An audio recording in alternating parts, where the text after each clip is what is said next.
નહીં બેટા, તે મને છોડીને ના જઈ શકે. જાણો છો, તે મારો એકલો તો દીકરો છે, મારો વારસદાર છે. તે બસ ગાડી લેવા ગયો છે, હમણાં જ આવતો હશે. ફૂટપાથ પર પડેલી લાકડાની જૂની ખુરશી પર બેઠેલા એ વડીલના લહેજામાં એટલો અતૂટ વિશ્વાસ હતો કે મારું દિલ ધ્રુજી ગયું. રાતના 2 વાગ્યા હતા અને રસ્તો લગભગ વેરાન થઈ ચૂક્યો હતો. તેમના ધ્રુજતા હાથમાં ઠંડા પાણીનો એક ગ્લાસ હતો જે મેં તેમને આપ્યો હતો, પરંતુ તેમની નજરો સતત રસ્તાના એ વળાંક પર ટકેલી હતી જ્યાં તેમનો દીકરો તેમને એમ કહીને બેસાડી ગયો હતો કે તે હમણાં જ ગાડી લઈને આવે છે. મેં લાચાર થઈને મારા ડ્રાઈવર તરફ જોયું, જેની આંખોમાં પણ ભીનાશ તરતી હતી. આ કેવો અંધવિશ્વાસ હતો અને આ કેવી મોહબ્બત હતી જે સામે દેખાતી ક્રૂરતાને પણ સ્વીકારવાની ના પાડી રહી હતી. અંકલજી, 4 કલાક વીતી ગયા છે, તે નહીં આવે. મેં હિંમત કરીને હકીકત તેમની સામે રાખી તો તે એકદમ ગુસ્સામાં મારી તરફ ફર્યા અને બોલ્યા કે ખબરદાર, જો મારા દીકરા વિશે કંઈ પણ કહ્યું તો તેને મોડું થયું હશે અથવા ટ્રાફિકમાં ફસાઈ ગયો હશે. તે મને ક્યારેય એકલો નથી છોડતો. હું તેનો બાપ છું, સમજ્યા તમે? બાપ છું હું તેનો. તેમની અવાજ ભરાઈ આવી અને આંખોમાંથી આંસુ વહીને સફેદ દાઢીમાં સમાવા લાગ્યા. એ દ્રશ્ય એટલું પીડાદાયક હતું કે હું આગળ ત્યાં જ ઊભો ના રહી શક્યો. જે દીકરા માટે આ વૃદ્ધ પિતા દુનિયા સામે લડી રહ્યા હતા, તે તેમને કચરાના ઢગલાની જેમ અહીં ફેંકીને જતો રહ્યો હતો. આ એક ક્ષણ હતી જ્યારે મને મારી જિંદગીની તમામ દોલત અને એસો આરામ એ વડીલની લાચારી સામે ખૂબ નાના લાગવા માંડ્યા. આ બધું કેવી રીતે શરૂ થયું અને હું આ અજાણ્યા વડીલ પાસે રાતના આ સમયે કેમ ઊભો હતો તે જાણવા માટે આપણે થોડું પાછળ જવું પડશે.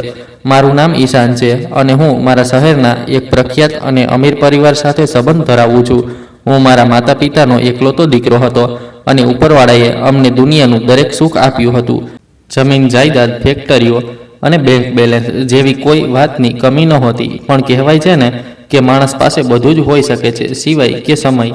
મારા પિતાજીએ પોતાની જિંદગીમાં જ મને કારોબારની ઊંચ નીચ સમજાવી દીધી હતી અને જ્યારે તેઓ મરણ પથારીએ હતા ત્યારે તેમણે મારો હાથ પકડીને ખૂબ નબળા અવાજે મારી પાસે એક વચન લીધું હતું કે ઈશાન બેટા, આ દોલત અને જાગીર બધું ઉપરવાળાની દેન છે. મેં આખી જિંદગી કોશિશ કરી છે કે તેમાં કમી ના આવે. હવે મારા પછી આ ભાર જવાબદારી તારા ખભા પર છે. પણ મારી એક વસિયત હંમેશા યાદ રાખજે કે જેટલો માલ ઉપરવાળો તને આપે તેમાંથી ગરીબો અને જરૂરિયાતમંદોનો હિસ્સો રોજ કાઢજે.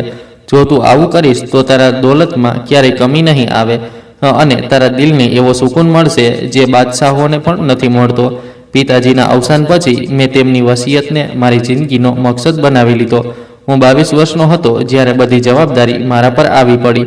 મેં કારોબાર સંભાળ્યો અને સાથે જ પિતાજીના આદેશ મુજબ દરરોજ ગરીબોમાં રાશન અને ખાવાનું વહેંચવાનો સિલસિલો શરૂ કર્યો. પિતાજીના ગયા પછી મારી માતા ખૂબ એકલી થઈ ગઈ હતી અને તેમને બસ એક જ ચિંતા હતી કે તેઓ પોતાની હયાતીમાં મારું ઘર વસ્તુ જોઈ લે. તેમને ડર હતો કે ક્યાંક તેઓ પણ પિતાજીની જેમ અચાનક ના ચાલ્યા જાય. માતાએ એક દૂરના સંબંધીની મદદથી મારા માટે સંબંધ શોધવાનું શરૂ કર્યું અને તેમની શોધ એક એવી છોકરી પર પૂરી થઈ જેણે અમારા ઘરને સ્વર્ગ બનાવી દીધું. મારા લગ્ન હિમાની સાથે થયા, જે ખૂબ જ નેક, સમજદાર અને સુંદર છોકરી હતી. લગ્નના પહેલા દિવસથી જ તેણે માત્ર મને જ નહીં પણ મારા આખા ઘરને સંભાળી લીધું. તે મારી માતાની એટલી સેવા કરતી હતી કે ક્યારેક મને શરમ આવતી. તેને જોઈને સાફ અનુભવાતું હતું કે તેના માતા પિતાએ તેના ઉછેરમાં કોઈ કમી નહોતી રાખી. તેના લહેજાની મીઠાશ અને વડીલોનું સન્માન જોઈને મારી માતા અવારનવાર કહેતી કે ઈશાન, આ છોકરી તારા માટે ઉપરવાળાનું ખાસ ઇનામ છે, તેની કદર કરજે. જિંદગી ખૂબ જ સુંદર રીતે વીતી રહી હતી અને હિમાનીના આવ્યા પછી ઘરમાં ફરીથી રોનક આવી ગઈ હતી. પરંતુ કુદરતને કંઈક બીજું જ મંજૂર હતું. લગ્નના થોડા સમય પછી જ માતાની તબિયત બગડવા લાગી અને હિમાનીએ દિવસ રાત એક કરીને તેમની સેવા કરી. મગર જિંદગી અને મોતનો ફેસલો આસમાનોમાં થાય છે. માતા પણ પિતાજી પાસે ચાલ્યા ગયા. હું ફરીથી એકલો થઈ ગયો હતો. પણ આ વખતે મારી સાથે હિમાની હતી અને તેણે મને તૂટવા ના દીધો. મારે 2 સુંદર બાળકો થયા અને મારો કારોબાર દિન પ્રતિદિન પ્રગતિ કરવા લાગ્યો. મેં પિતાની વસિયતને ક્યારેય ભૂલાવી નહીં. મારી ઓફિસની બહાર દરરોજ એક લાંબી લાઈન લાગતી જ્યાં સેંકડો જરૂરિયાતમંદોને મફત રાશન મળતું. આ એ કામ હતું જેનાથી મને શાંતિ મળતી હતી, પરંતુ એ શાંતિ પાછળ એક એવું તોફાન છુપાયેલું હતું જે તે રાત્રે મારી જિંદગીમાં દાખલ થવાનું હતું, જેનો ઉલ્લેખ મેં શરૂઆતમાં કર્યો. ઘરમાં દોલતનો ભંડાર હતો, બાળકો શ્રેષ્ઠ સ્કૂલોમાં ભણતા હતા અને મારો કારોબાર વધી રહ્યો હતો, પણ એ બધા છતાં મેં અનુભવ્યું કે મારી પત્ની હિમાનીની અંદર કંઈક તૂટી ગયું છે. માજીના અવસાન પછી તે પોતાને ખૂબ એકલી અનુભવવા લાગી હતી. જો કે હું તેને કોઈ વસ્તુની કમી નહોતો થવા દેતો, પણ અવારનવાર રાત્રે મેં તેને છુપાઈને રડતા જોઈ હતી. એક રાત્રે જ્યારે બાળકો ઊંઘી ગયા હતા, હું રૂમમાં આવ્યો ત્યારે તે બારી પાસે ઊભી રહીને બહાર કંઈક બહુ ધ્યાનથી જોઈ રહી હતી અને તેના ચહેરા પર એક અજીબ ઉદાસી હતી. મેં તેના ખભા પર હાથ રાખ્યો તો તે ચમકી ગઈ. મેં પૂછ્યું કે હિમાની, શું વાત છે? તું કેમ ઉદાસ રહે છે? જો કોઈ મુશ્કેલી હોય તો મને જણાવ. ઉપરવાળાએ આપણને બધું જ આપ્યું છે, તો પછી આ આંસુ કેમ? તેણે જલ્દીથી પોતાના આંસુ લૂછી નાખ્યા અને હસવાનો અસફળ પ્રયત્ન કરતા કહ્યું કે નહીં ઈશાન, એવી કોઈ વાત નથી. બસ માજીની યાદ આવી જાય છે અને તેમના ગયા પછી ઘર ખાલી લાગે છે. અને પછી તે કહેતા રોકાઈ ગઈ. મેં પૂછ્યું કે અને પછી શું? તો તેણે કહ્યું કે કંઈ નહીં, બસ ક્યારેક માણસને પોતાના લોહીના સંબંધો વધુ યાદ આવે છે. મા બાપની છાયા માથા પર હોય તો દુનિયાનું કોઈ દુઃખ નથી સતાવતું. કદાચ હું પણ વધારે ઇમોશનલ થઈ ગઈ છું. તેણે વાત ટાળી દીધી, પણ તેની આંખોની ઉદાસી મને બેચેન કરી ગઈ. મને અંદાજ નહોતો કે તેની આ ઉદાસી પાછળ કેટલું ઊંડું રહસ્ય છુપાયેલું છે. ખેર, દિવસો વીતતા રહ્યા અને મેં કામમાંથી થોડો સમય કાઢી હિમાનીને આપવાનું શરૂ કર્યું, જેથી તેનું ધ્યાન બીજે રહે. મારી આદત હતી કે હું મારા મેનેજર દ્વારા રાશન વહેંચતો હતો, પણ તે દિવસે અજીબ બેચેની હતી જેણે મને ઘરે બેસવા ના દીધો. મેં મેનેજરને ફોન કર્યો કે આજે રાશન વહેંચવાનું કામ હું પોતે મારી દેખરેખ હેઠળ કરાવીશ. સાંજના સમયે જ્યારે હું ત્યાં પહોંચ્યો ત્યારે ફૂટપાથ પર હંમેશાની જેમ રાશન લેવા માટે એક લાંબી લાઈન લાગેલી હતી. સેંકડો ગરીબ લોકો વારાની રાહ જોઈ રહ્યા હતા. હું એક તરફ ખુરશી નાખીને બેસી ગયો અને બધી વ્યવસ્થા ધ્યાનથી જોવા લાગ્યો. હજુ થોડી જ વાર થઈ હશે ત્યાં મારી નજર રસ્તાના કિનારે ઊભેલી એક ટેક્સી પર પડી, જેમાંથી એક યુવાન ઉતર્યો જેની ઉંમર 26 કે 27 વર્ષ હશે. તેણે સ્ટાઇલથી વાળમાં હાથ ફેરવ્યો અને પછી પાછલી સીટ પરથી એક ખૂબ જ નબળા અને વૃદ્ધ વ્યક્તિને બહાર કાઢ્યા. તે વડીલ કદાચ બરાબર ચાલી પણ નહોતા શકતા. તેમના કપડાં ગંદા હતા અને ચહેરા પર બીમારી તથા નબળાઈ સાફ દેખાતી હતી.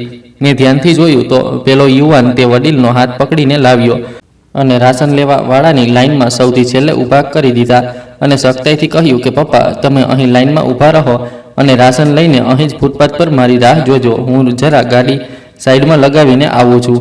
અહીં બહુ ભીડ છે. વડીલે ધ્રુજતા હાથે દીકરાનો હાથ પકડવાની કોશિશ કરી અને ધીમા અવાજે બોલ્યો કે બેટા, મારાથી ઊભું નથી રહેવાતું, પગ ધ્રુજે છે. તું જ રાશન લઈ લે ને, હું ગાડીમાં બેસું છું. પેલા યુવાને ઝટકા સાથે પોતાનો હાથ છોડાવ્યો અને કહ્યું કે અરે પપ્પા, તમે દરેક વાત પર દલીલ કેમ કરો છો? કહ્યું ને કે મને કામ છે અને જલ્દી નીકળવું છે. તમે બસ ચૂપચાપ અહીં ઊભા રહો, હું હમણાં આવ્યો. તે યુવાન વડીલને ત્યાં લાચાર છોડીને ઝડપથી જતો રહ્યો અને તે વડીલ ચૂપચાપ માથું નમાવીને ઊભા રહી ગયા. મને પેલા છોકરાના વર્તન પર બહુ ગુસ્સો આવ્યો, પણ હું શાંત રહીને દ્રશ્ય જોતો રહ્યો. લાઈન ધીરે ધીરે આગળ વધી રહી હતી. દરેક વ્યક્તિ પોતાનો વારો આવીએ રાશન લઈને દુઆઓ દેતા જતા હતા, પણ તે વડીલ ત્યાં જ ઊભા હતા. તેમનામાં એટલી હિંમત નહોતી કે તેઓ ભીડનો સામનો કરી શકે. મેં જોયું કે લોકો ઝડપથી તેમની આજુબાજુથી આગળ નીકળી રહ્યા હતા અને દરેક જણ તે વૃદ્ધને પાછળ ધકેલી પોતે આગળ વધી જતું હતું. તે વડીલ બિચારા પોતાની જગ્યાએથી હલી પણ નહોતા શકતા અને તેમણે ઘણીવાર ધક્કા લગાવ્યા, જેથી તેઓ પડતા બચ્યા. સૂરજ આથમી રહ્યો હતો અને રાશન લેનારાઓની સંખ્યા ઘટવાને બદલે વધી રહી હતી. મારાથી હવે આ તમાશો જોયો જતો નહોતો. મને સાફ લાગી રહ્યું હતું કે જો વધુ સમય તે વડીલ અહીં ઊભા રહેશે તો જમીન પર પડી જશે. એટલે મેં એક કર્મચારીને ઈશારો કર્યો અને ઝડપથી તેમની તરફ ગયો. અંકલજી, મેં તેમની નજીક જઈને તેમનો ધ્રુજતો હાથ પકડ્યો, જે બરફ જેવો ઠંડો હતો. તેમણે ગભરાઈને મારી તરફ જોયું, જાણે તેમને લાગ્યું હોય કે હું તેમને લાઈનમાંથી હટાવવા આવ્યો છું, અને સફાઈ આપતા કહ્યું કે જી બેટા, હું બસ હમણાં જ રાશન લઈને જતો રહીશ. મારો નંબર આવવાનો જ છે. જો કે તેમનો નંબર ક્યાંય દૂર સુધી દેખાતો નહોતો. મેં નરમાશથી કહ્યું કે નહીં અંકલજી, તમારે લાઈનમાં ઊભા રહેવાની જરૂર નથી. તમે મારી સાથે આવો. અને કર્મચારીની મદદથી તેમને ભીડમાંથી બહાર કાઢ્યા. મેં ત્યાં ફૂટપાથના કિનારે મારી ખુરશી મંગાવી અને તેમને ત્યાં બેસાડી દીધા. તેમને આશ્વાસન આપ્યું કે તમે અહીં આરામથી બેસો. હું માણસને કહું છું, તે તમારું રાશન અહીં જ આપી દેશે. તેઓ બેઠા તો ખરા, પણ તેમની નજર સતત રસ્તા પર હતી. તેમણે કહ્યું કે બેટા, મારો દીકરો આવવાનો હશે. તેણે કહ્યું હતું કે તે હમણાં આવશે અને જો તે મને અહીં નહીં જુએ તો પરેશાન થઈ જશે. મેં તેમને પાણીનો ગ્લાસ આપ્યો અને કહ્યું કે તે આવશે. ત્યારે તમે તેને અહીં જ મળી જશો. મને શું ખબર હતી કે જે દીકરાની તેઓ રાહ જોઈ રહ્યા છે તે કદાચ ક્યારેય પાછો નહીં આવે અને આ રાત મારી જિંદગીની સૌથી લાંબી રાત બનવાની છે. સમય વીતતો ગયો. સૂરજનો પીળો પ્રકાશ અંધારામાં બદલાવા લાગ્યો અને રાશન લેનારાઓની લાઈન પૂરી થઈ ગઈ. મારા કર્મચારીઓ સામાન સમેટી રહ્યા હતા અને ફૂટપાથ ખાલી થઈ ગયો. પણ તે વૃદ્ધ માણસ હજુ ત્યાં જ બેઠો હતો. મારી ખુરશી પર બેઠેલા તે વડીલ હજુ પણ એ જ વળાંકને જોઈ રહ્યા હતા જ્યાંથી તેમનો દીકરો ગાયબ થયો હતો. તેમના મેનેજરે કહ્યું કે સર, કામ પૂરું થઈ ગયું છે, શું આપણે પણ નીકળીએ? મેં ઘડિયાળમાં જોયું અને ડ્રાઈવરને રોકી બાકીના લોકોને જવા કહ્યું. હવે ત્યાં ફક્ત હું, મારો ડ્રાઈવર અને પેલો દીકરાની રાહ જોતો પથ્થર બની ગયેલો બાપ જ હતા. હું તેમની નજીક ગયો અને કહ્યું કે અંકલજી, રાત થઈ ગઈ છે, અંધારું થઈ ગયું છે, હવે અહીં કોઈ નહીં આવે. તેમણે માસુમિયતથી કહ્યું કે બસ આવતો જ હશે બેટા, કદાચ રસ્તો ભૂલી ગયો હોય કે ગાડી બગડી હોય.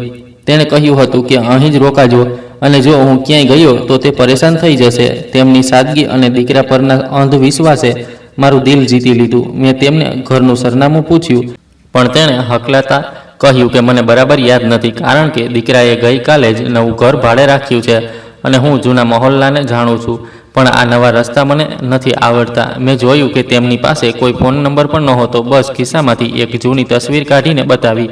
1 કલાક વધુ વીતી ગયો. રસ્તા પર ટ્રાફિક બંધ થઈ ગયો હતો અને ઠંડી વધી રહી હતી, પણ તે વડીલ ત્યાંથી હલવા તૈયાર નહોતા.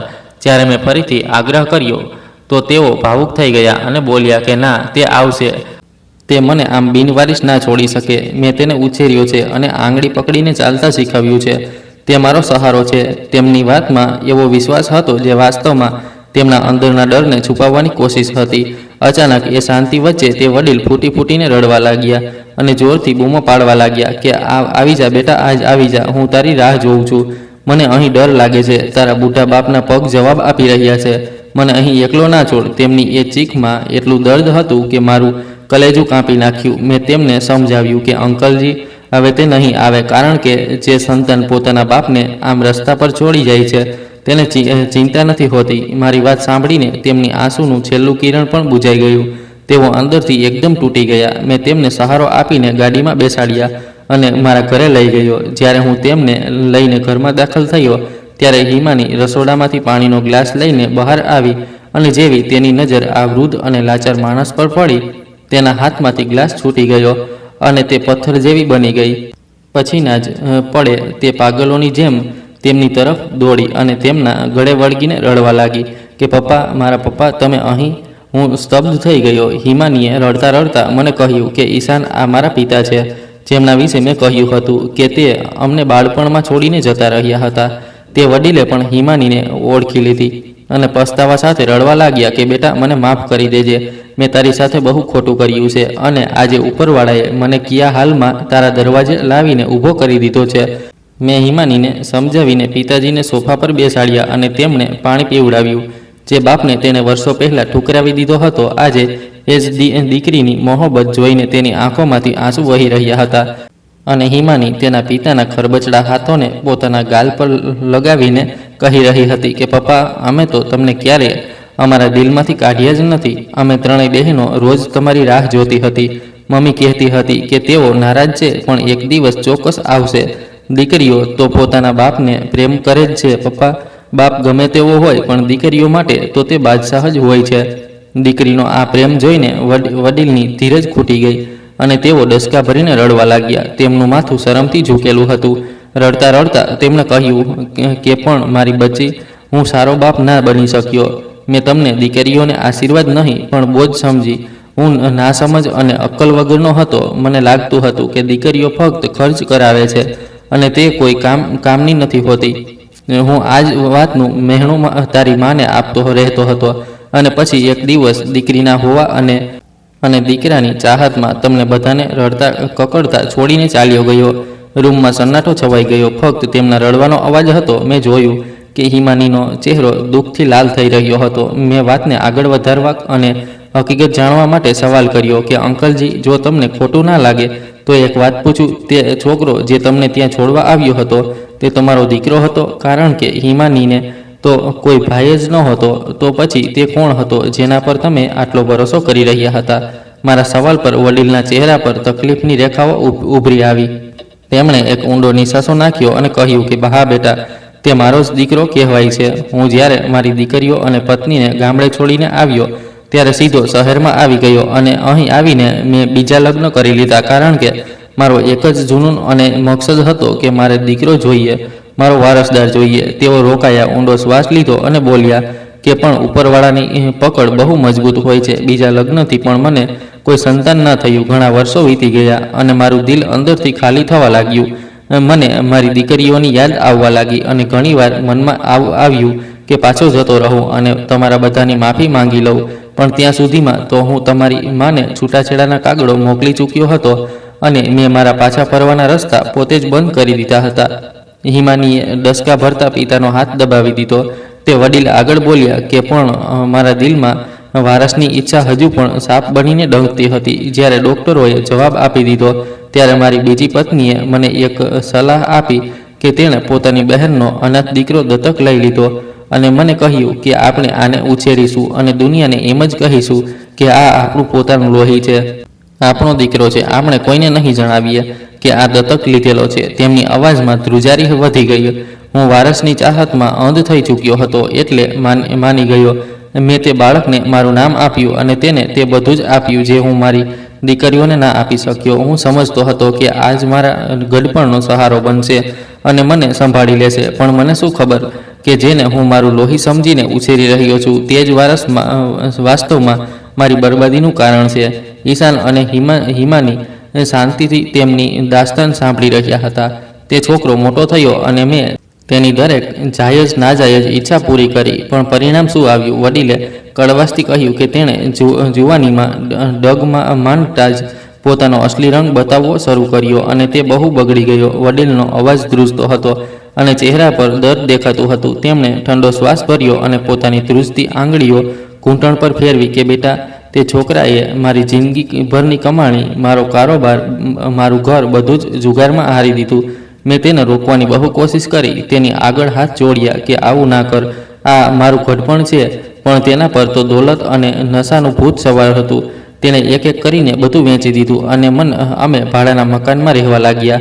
હિમાની રડતા રડતા તેના બાપના હાથ પંપાડતી હતી. જ્યારે હું દંગ રહીને આ દર્દનાક વાર્તા સાંભળતો હતો, જ્યારે બધું જ ખતમ થઈ ગયું અને ઘરમાં ભૂખમરો આવ્યો, ત્યારે તેણે મને કમાણીનો એક નવો રસ્તો બતાવ્યો. વડીલની આંખોમાંથી આંસુ પડવા લાગ્યા કે તે મને દરરોજ વહેલી સવારે કોઈ ચોક, બજાર કે ફૂટપાથ પર લઈ જતો અને ત્યાં બેસાડી દેતો. તે કહેતો કે અહીં બેસો અને ભીખ માંગો, કારણ કે લોકો વૃદ્ધને જોઈને વધારે પૈસા આપે છે. મેં ગુસ્સામાં મારી મુઠ્ઠી ભીંસી લીધી. એક દત્તક લીધેલા દીકરાનો પોતાના બાપ સાથે આવો વ્યવહાર! હું આખો દિવસ તડકામાં અને ઠંડીમાં ત્યાં બેસી રહેતો અને હું માંગીને જે કંઈ પણ ભેગું કરતો તે સાંજે આવતો અને મારી પાસેથી બધા પૈસા છીનવી લેતો. જો ક્યારેક પૈસા ઓછા હોય તો તે મને ગાળો દેતો. તેઓ અટક્યા. કદાચ આગળની વાત કહેવાની તેમનામાં હિંમત નહોતી. તેમણે એક નજર હિમાની પર નાખી અને નજર ઝુકાવી લીધી કે બેટા, હવે હું બીમાર રહેવા લાગ્યો હતો. ઘડપણ આવી ગયું એટલે શરીર પર કાબુ ના રહ્યો અને ઘણીવાર એવું થતું કે કપડામાં જ પેશાબ નીકળી જતો અને કપડાં ખરાબ થઈ જતા. મારાથી રોકાતું નહીં. તેમનો અવાજ દુઃખી થઈ ગયો કે તમે વિશ્વાસ નહીં કરો, પણ જ્યારે આવું થતું ત્યારે તે મને સાફ કરવા કે દિલાસો આપવાને બદલે મને મારતો હતો. તે મને લાફા મારતો અને ધક્કા મારતો કે તે કેમ ગંદકી કરી, તું મારા માટે મુસીબત બની ગયો છે. હિમાનીએ એક ચોરથી ચીસ પાડી અને બાપના સીને વળગી પડી કે બસ કરો પપ્પા, બસ કરો, હવે વધુ ના સંભળાવો, મારું કાળજું ફાટી જશે. તે નરાધમે તમારી સાથે આટલો જુલમ કર્યો અને અમે આરામથી અમારા ઘરોમાં સૂતા રહ્યા. વડીલ પણ દીકરી સાથે રડી પડ્યા કે હા મારી બચ્ચી, તે મને મારતો પીટતો અને ભૂખ્યો રાખતો હતો, પણ હું પાગલ હતો કે તોય તેના પર ભરોસો કરતો હતો, કારણ કે મને લાગતું કે તે મારો દીકરો છે અને કદાચ ગુસ્સામાં આવું કરે છે. ક્યારેક તો તેને દયા આવશે, પણ આજે તો તેણે હદ કરી દીધી. આજે તે મને ફૂટપાથ પર બેસાડીને એમ કહીને ગયો કે ગાડી લઈને આવું છું, પણ તે મને ત્યાં હંમેશ માટે છોડીને ભાગી ગયો, કારણ કે તે મારાથી છુટકારો મેળવવા માંગતો હતો. જો તમે મને ત્યાંથી ના લાવ્યા હોત તો કદાચ હું ત્યાં જ મરી ખૂટી જાત. હિમાનીનું રડવું બંધ નહોતું થતું. તેના આંસુમાં બાપ માટે દર્દ અને તે ક્રૂર ભાઈ માટે નફરત હતી. તેને રડતા રડતા બાપનો ચહેરો હાથમાં લીધો કે પપ્પા, તમે એકવાર પાછા તો આવ્યા હોત, અમને જણાવ્યું તો હોત. તમારી દીકરીઓ તમને હૃદય સરસા ચાંપતી અને તમારી સેવા કરતી. અમે તમને પલકો પર બેસાડતી. અમે તો ક્યારેય તમારી રાહ જોવાનું છોડ્યું જ નહોતું. હિમાનીએ ફોન કર્યો એટલે થોડી જ વારમાં ઘરની બહાર ગાડીઓના અવાજ આવ્યા. રાતના એ સમયે જ્યારે દુનિયા સૂતી હતી ત્યારે મારા ઘરમાં એક ભાવુક દ્રશ્ય સર્જાવાનું હતું. હિમાનીની બંને નાની બહેનો જે પોતાના ઘરે ખુશહાલ હતી તે પોતાના પતિઓ સાથે ગભરાહટમાં અંદર આવી. તેમને ફોન પર ફક્ત એટલું જ કહેવાયું હતું કે પપ્પા મળી ગયા છે, પણ કઈ હાલતમાં તે તેમણે વિચાર્યું પણ નહોતું. જેવી તેઓ લોન્જમાં આવી, તેમની નજર સોફા પર બેઠેલા તે નબળા અને હાડપિંજર જેવા શરીર પર પડી જે શરમના માર્યા માથું ઊંચકવાની હિંમત નહોતા કરી શકતા. એક પળ માટે તો તેમને વિશ્વાસ જ ના આવ્યો કે આ એ જ બાપ છે જે ક્યારેય ઘરનો રૂવાબદાર મોભી હતો. પિતાજી બંને બહેનો એકસાથે ચીખી અને દોડીને તેમના પગમાં પડી ગઈ. તે દ્રશ્યે મારા દિલને હચમચાવી દીધું. તે ત્રણેય દીકરીઓ જેમને આ માણસ વર્ષો પહેલાં બિનવારસી છોડી ગયો હતો, તે આજે તેને એ રીતે વળગી હતી જાણે તેમને દુનિયાનો સૌથી મોટો ખજાનો મળી ગયો હોય. બાપના ગંદા કપડાં, શરીરની ગંધ અને બીમારી તેમના માટે કોઈ માયને રાખતી નહોતી. વડીલ બાપની ધીરજ તૂટી ગઈ અને તેઓ ડસકા લેતા પોતાની દીકરીઓના માથા પર હાથ ફેરવવા લાગ્યા કે મારી બચ્ચીઓ, મને અડશો નહીં, હું ગંદો છું, હું ગુનેગાર છું. મેં તમારો હક છીનવ્યો અને તમને અનાથની જેમ જીવવા મજબૂર કરી. જુઓ ઉપરવાળાનો ન્યાય જુઓ કે જે દીકરાની ચાહતમાં મેં તમને ઠુકરાવી હતી, આજે તેણે જ મને કચરાના ઢગલા પર ફેંકી દીધો. નાની દીકરીએ રડતા રડતા પપ્પાનો ચહેરો પકડ્યો કે ના પપ્પા, એવું ના કહો. તમે અમારા બાપ છો અને સંતાન ક્યારેય મા બાપથી નફરત ના કરી શકે. અમને તો બસ તમારી કમી વર્તાતી હતી અને અમને લાગતું હતું કે કદાચ અમારાથી કોઈ ભૂલ થઈ છે એટલે તમે અમને છોડી ગયા. બાપે શરમથી માથું નમાવ્યું કે ભૂલ તમારી નહોતી પણ મારી હતી. હું ના સમજ હતો જે સમજતો હતો કે દીકરીઓ બોજ હોય છે. હું વારસની શોધમાં ભટકતો રહ્યો અને પરાયા લોકોને દત્તક લીધો. તેને મારું નામ આપ્યું અને બધી મિલકત તેના નામે કરી દીધી જેથી મારું નામ બાકી રહે. પણ મને ક્યાં ખબર હતી કે મારું નામ રોશન કરનારી તો મારી આ દીકરીઓ જ હતી જેમને હું અંધારામાં છોડી આવ્યો હતો. વાતાવરણમાં ડસકાઓ ગૂંજતા હતા. હું અને હિમાની એક તરફ ઊભા રહી આ ભાવુક દ્રશ્ય જોઈ રહ્યા હતા. બાપે ફરી તે દત્તક દીકરાના જુલમની વાત કરી કે કેવી રીતે તેણે જુગાર રમી બધું વેચી દીધું અને બાપને ભિખારી બનાવી રસ્તા પર છોડી દીધો. આ સાંભળી દીકરીઓનું લોહી ઉકળી ઉઠ્યું કે તે જાલિમ તમારા પર હાથ ઉપાડ્યો. મોટી દીકરીએ ગુસ્સામાં કહ્યું કે પપ્પા, અમે તેને છોડીશું નહીં, તેના પર કેસ કરીશું. મેં આગળ વધીને કહ્યું કે તમે ચિંતા ન કરો, તેનો હિસાબ હું કરીશ. તે માણસે માનવતાની હદ વટાવી છે અને તેને સજા ચોક્કસ મળશે. અત્યારે આ વાતો ચાલતી હતી ત્યાં નવી દલીલ શરૂ થઈ. હિમાનીની બહેનો જીદ કરવા લાગી કે પપ્પા, તમે અમારી સાથે ઘરે આવશો. હિમાની દીદી પાસે તો પહેલાં જ બહુ જવાબદારીઓ છે એટલે હું પપ્પાને સાથે લઈ જઈશ અને સેવા કરીશ. બીજી બહેન બોલી કે ના પપ્પા મારા ઘરે આવશે. મેં તેમની વાપસી માટે બહુ પ્રાર્થનાઓ કરી છે. ત્રણેય દીકરીઓ બાપને પોતાના ઘરે લઈ જવા માટે બાળકોની જેમ લડતી હતી અને દરેક ઈચ્છતી હતી કે સેવાનો મોકો તેને મળે. તે વડીલ નવાઈ અને ખુશીથી દીકરીઓને જોઈ રહ્યા હતા અને વિચારતા હતા કે તે દીકરો જેને બધું જ આપ્યું તે તો મને કાઢવાના બહાના શોધતો હતો અને આ દીકરીઓ જેમને કંઈ જ ન આપ્યું તે આજે મને ઘરે લઈ જવા લડી રહી છે. મેં હસીને તેમની દલીલ સાંભળી અને ફેંસલો સંભળાવ્યો કે જુઓ, તમારા બધાનો જજબો સાચો, પણ પિતાજી હવે ક્યાંય નહીં જાય. આ મારું ઘર છે અને આજથી તેમનું પણ ઘર છે. હું લાખો લોકોને રાશન આપું છું તો શું મારા સસરાને ના સંભાળી શકું? આ મારા માટે સન્માનની વાત છે. મેં હિમાનીનો હાથ પકડીને કહ્યું કે તે સૌથી મોટી દીકરી છે એટલે હક પણ તેનો જ છે. પિતાજી અહીં જ રહેશે અને તમે ગમે ત્યારે તેમને મળવા આવી શકો છો. મારી વાત પર બધા સંમત થયા અને બાપે ભીની આંખે મને આશીર્વાદ આપ્યા. તે રાત્રે જે ઘર ઉદાસ રહેતું હતું ત્યાં રોનક પાછી આવી. મેં પિતાજીને ગેસ્ટ રૂમમાં શિફ્ટ કર્યા, નવરાવ્યા, નવા કપડાં પહેરાવ્યા અને જમાડ્યા. તે આરામદાયક ઊંઘ કદાચ તેમને વર્ષો પછી મળી હતી, પણ મારું કામ પૂરું નહોતું થયું. બીજે દિવસે સવારે પપ્પાએ પેલા છોકરાનો હુલિયો અને ગાડીનો નંબર આપ્યો જે મને યાદ હતો. મેં પોલીસના મોટા અધિકારીઓનો સંપર્ક કર્યો અને બધી વાત જણાવી. એક દત્તક દીકરાનું બાપને રસ્તા પર છોડીને ભાગી જવું અને મારપીટ કરવી તે ગંભીર ગુનો હતો. પોલીસ એક્શનમાં આવી અને શહેરભરમાં નાકાબંધી કરી ગાડીનો નંબર ફ્લેશ કર્યો અને જેની આશા હતી તે જ થયું કે સાંજ સુધીમાં ખબર આવી કે તે છોકરો એક જુગારના અડ્ડા પરથી પકડાઈ ગયો છે અને તે બાપના ચોરેલા પૈસાથી જ જુગાર રમતો હતો. હું પોલીસ સ્ટેશન ગયો. તે હવાલાતમાં બંધ હતો અને મને જોઈને ઓળખી ગયો, કારણ કે તેણે મને રાશન વહેંચતા જોયો હતો.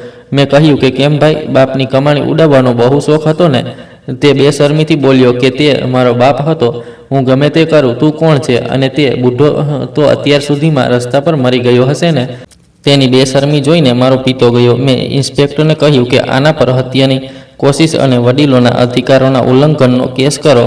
હું પોતે સાક્ષી બનીશ. તેણે બધી મિલકત તો ખાઈ લીધી, હવે બાકીની જિંદગી જેલની ચક્કી પીસીને કાઢશે. ઇન્સ્પેક્ટરે સેલ્યુટ કરી અને કહ્યું કે સર, આવા એહસાન ફરમોશની જગ્યા જેલ જ છે. હું ત્યાંથી નીકળ્યો ત્યારે મારું મન હળવું હતું. ઘરે આવીને સમાચાર આપ્યા ત્યારે પિતાજી રડી પડ્યા. આ આંસુ દીકરાના પ્રેમ માટે નહીં, કુદરતના ન્યાય માટે હતા. તેમણે મારું માથું ચૂમીને કહ્યું કે સાચું છે બેટા, કે દીકરીઓ બોજ નથી હોતી. લોકો વારસની શોધમાં પોતાની કબર પોતે જ ખોદે છે. મારી દીકરીઓ જ મારી અસલી વારસ છે, જેણે મારું નામ અને સન્માન રાખ્યું. અને તું મારો દીકરો જ છે. તે રાત્રે મને મારા પિતાની વસિયત યાદ આવી. ગરીબોની મદદથી સુકૂન તો મળ્યું જ હતું, પણ આજે એક વડીલને આશરો આપી અને દીકરીઓને તેમનો બાપ પાછો અપાવીને જે સુકૂન મળ્યું તે શબ્દોમાં વર્ણવી શકાય તેમ નથી. સાચું છે કે દીકરીઓ ઉપરવાળાના આશીર્વાદ છે, અને જે તેની કદર કરે તે જ નસીબદાર છે. સમય વીતતા વાર નથી લાગતી, અને આ ઘટનાને 6 મહિના વીતી ગયા. ઘરનો નકશો બદલાઈ ગયો હતો. તે ગેસ્ટ રૂમ જે ખાલી રહેતો હતો, ત્યાંથી હવે વડીલનો અવાજ અને મારા બાળકોના હસવાના અવાજ આવતા હતા. રવિવાર હતો અને એટલે ઘરમાં નાની પાર્ટી હતી. મેં હિમાનીની બંને બહેનોને પરિવારને જમવા બોલાવ્યા હતા. પિતાજી સોફા પર બેઠા હતા. તેમની હાલત સુધરી ગઈ હતી અને ચહેરા પર તે રાતનો ડર નહોતો. સફેદ કપડામાં તે બહુ સારા લાગતા હતા. મેં જઈને કહ્યું કે પિતાજી, તમારા માટે એક ખુશખબર છે. વકીલનો ફોન આવ્યો હતો અને કોર્ટે પેલા છોકરાને 10 વર્ષની જેલની સજા ફટકારી છે, અને જે મિલકત તેણે છેતરીને વેચી હતી તે પાછી મેળવવાની પ્રક્રિયા પણ શરૂ થઈ ગઈ છે. પિતાજીએ ઊંડો શ્વાસ લીધો અને કહ્યું કે બેટા, મને સજા કે મિલકતથી કોઈ મતલબ નથી. ઉપરવાળો તેને સાચો રસ્તો બતાવે. મારા માટે તો એટલું જ કાફી છે કે મારો છેલ્લો સમય અપનાવની વચ્ચે વીતી રહ્યો છે. સાચું કહું તો જેલમાં તે રડતો હતો, પણ ત્યારે મને સમજાયું કે લોહીના સંબંધો અને દત્તક લીધેલા સંબંધોમાં શું ફરક હોય છે. એટલામાં હિમાની અને બહેનો જમવાનું લઈને આવી અને પિતાજીની આજુબાજુ પતંગિયાની જેમ મંડરાવા લાગી કે પપ્પા, આ લો ખીર, આ ફળ ખાઓ. પિતાજીની આંખો ભરાઈ આવી અને તેમણે ત્રણેયના હાથ પકડીને કહ્યું કે હું કેટલો મૂર્ખ હતો કે આખી જિંદગી તે દીકરા પાછળ ભાગતો રહ્યો જે મારો હતો જ નહીં. મેં તમને ત્રણેયને બોજ સમજ્યા, તમારી માનું દિલ દુભાવ્યું અને બદલામાં શું ખરીદું? એક સાપ જેણે મને જ ડંખ માર્યો અને જેમને હું કાંટા સમજીને ફેંકી આવ્યો હતો, તે જ આજે મારા માટે ફૂલ બનીને સુગંધ ફેલાવી રહી છે. જમ્યા પછી અમે બાલ્કનીમાં બેઠા હતા ત્યારે પિતાજીએ એક ઐતિહાસિક વાત કહી કે ઈશાન બેટા, તે મારા પર જે એહસાન કર્યો છે તે હું મરતે દમ સુધી નહીં ભૂલું. પણ આજે હું દીકરીઓ, જમાઈઓ અને ખાસ કરીને બાળકો સામે એક વાત કહેવા માંગુ છું કે લોકો કહે છે દીકરો ઘડપણનો સહારો છે અને વંશ ચલાવે છે. હું પણ તે નાદાનીનો શિકાર હતો અને મને લાગતું કે દીકરો નહીં હોય તો મારું નામ ભૂંસાઈ જશે. પણ જુઓ, મારું નામ કોણે જીવતું રાખ્યું? મારી દીકરીઓએ. અને સન્માન કોણે આપ્યું? મારા જમાઈએ. તે દીકરો જેને હું વારસ બનાવતો હતો, તેણે તો મને બિનવારિસ કરી દીધો હતો. દીકરો હોવો કોઈ કમાલ નથી અને દીકરી હોવી કોઈ કમી નથી. કમાલ સંતાનના સારા હોવામાં છે. હું તે લોકોને કહેવા માંગુ છું જે દીકરીના જન્મ પર મોઢું બગાડે છે કે દીકરીઓ તો તે છાયાદાર ઝાડ છે જે પોતે તડકો વેઠે છે પણ મા બાપને છાંયો આપે છે. હિમાનીએ પિતાના ખભે માથું મૂક્યું કે પપ્પા, તમે અમારા માથાના તાજ છો. પિતાજીએ કહ્યું કે આ ફક્ત તારો પવિત્ર પ્રેમ છે. દીકરો લગ્ન પછી પત્નીનો થઈ જાય છે, પણ દીકરી 7 સમંદર પાર હોય તોય તેનું દિલ મા બાપ માટે જ ધડકે છે. પછી મારી સામે જોઈ કહ્યું કે ઈશાન, તે મને રસ્તા પરથી ઉઠાવ્યો અને સન્માન આપ્યું. તે નેક તારી 7 પેઢીને આબાદ રાખશે. જે ઘરમાં વડીલો અને દીકરીઓનું સન્માન થાય ત્યાં ક્યારેય સુખ શાંતિની કમી નથી આવતી. મોડી રાત્રે મહેમાનો ગયા પછી હું અને હિમાની છત પર હતા. તેણે મારો હાથ ચૂમીને કહ્યું કે શુક્રિયા ઈશાન, મને મારો બાપ પાછો આપવા માટે. જો તમે તે રાત્રે ના રોકાયા હોત તો હું આજીવન પસ્તાત. મેં તેના આંસુ લૂછ્યા અને કહ્યું કે હિમાની, શુક્રિયા તો મારે તારો માનવો જોઈએ, કારણ કે પિતાજીના આવ્યા પછી મારા કારોબાર અને શાંતિમાં જે વધારો થયો છે તે હું વર્ણવી નથી શકતો. જે લોકો વારસ માટે દીકરીઓને ઠુકરાવે છે તે ખરેખર પોતાની ખુશીઓને ઠુકરાવે છે. મારી વાર્તાનો બોધ એ જ છે કે સંતાન દીકરો હોય કે દીકરી, તેને ઉપરવાળાની અમાનત સમજો અને જ્યારે તમે વડીલોને ખભો આપો છો ત્યારે તમે સ્વર્ગનો દરવાજો ખોલો છો. દીકરીઓ બોજ નથી, પણ તે દુઆઓ છે જે ક્યારેય રદ થતી નથી. મિત્રો, આશા છે કે તમને આ વાર્તા પસંદ આવી હશે. જો પસંદ આવી હોય તો વિડીયોને લાઈક કરો અને ચેનલ સબસ્ક્રાઈબ કરો. આભાર.